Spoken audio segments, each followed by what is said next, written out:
নিমতলায় cricket প্রতিযোগিতায় উদ্বোধনী অনুষ্ঠানে উপস্থিত মন্ত্রী স্বপন দেবনাথ। আজ পূর্বস্থলী 1 নম্বর ব্লকের নাদনঘাট থানার অন্তর্গত নিমতলা খেলার মাঠের নিমতলা ক্রিকেট একাডেমি ও বিবেকানন্দ ক্লাবের পরিচালনায় অশোক নাথ মজুমদার স্মৃতি চ্যাম্পিয়ন ও Shailen Debnath CP runners cup cricket প্রতিযোগিতা 2025-এর আনুষ্ঠানিক উদ্বোধন করেন রাজ্যের প্রাণী সম্পদ বিকাশ দপ্তরের মন্ত্রী স্বপন দেবনাথ। মন্ত্রী ছাড়াও আজকের উদ্বোধনী অনুষ্ঠানে উপস্থিত ছিলেন নাদনঘাট থানার আইসি বিশ্ববন্ধু চট্টরাজ সহ বিশিষ্ট ব্যক্তিগণ। পতাকা উত্তোলন এবং জাতীয় সঙ্গীতের মাধ্যমে আজকের খেলার সূচনা হয়। খেলা শুরুর পূর্বে পরিচালন কমিটির পক্ষ থেকে অতিথি বরণ পর্ব সেরে নেওয়া হয়।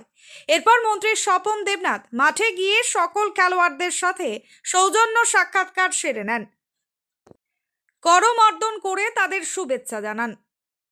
সৈয়দ জাফরের রিপোর্ট, সুন্দর বাংলা নিউজ। বাচ্চু ভালো 2006 সাল থেকে ফুটবল কোচিং সেন্টার এখানে চালু করেছে, প্রায় 20 বছর। এমএলএ কোটা দিয়ে সমুদ্রগড় হাই স্কুল অনুমতি নিয়ে কোচিং সেন্টারে বিল্ডিংও বানিয়ে দিয়েছে। আরও তো করার ইচ্ছে ছিল, কিন্তু মাঠও মানুষ ব্যবহার করবে, কিন্তু মাঠটা যদি খেলার মতো করতে না পারি তাহলে তো ভালো লাগবে না। সেই জন্যে প্রতি বছরই আসে। আমরা যদি একটু পেছন দিকে গিয়ে করতে পারি তাহলে প্যান্ডেল খরচ তার কারো লাগে না, যার যখন খেলা হবে তারা হতে পারে। আমি তো করতে রাজি আছি, কিন্তু এলাকার মানুষকে তো সহযোগিতা করতে হবে, ভোটের সহযোগিতা নয়। সেটা হচ্ছে এটা করবো, কিন্তু এটা রক্ষণাবেক্ষণের সহযোগিতা। আমি বললি লোকে বাবাদের ভোটের জন্য বলছি, মোটেই ভোটের জন্য বলি না। সেটা আমি জানি কি ভোট পাই কি না পাই, সেটা বড় কথা নয়।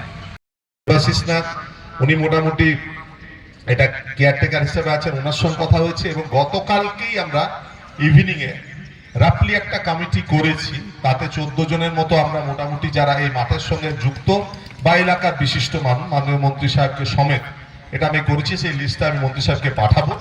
আমরা জাস্ট 1 সপ্তাহের মধ্যে একটা মিটিং এ বসছি। এই মাঠটার যে অবস্থা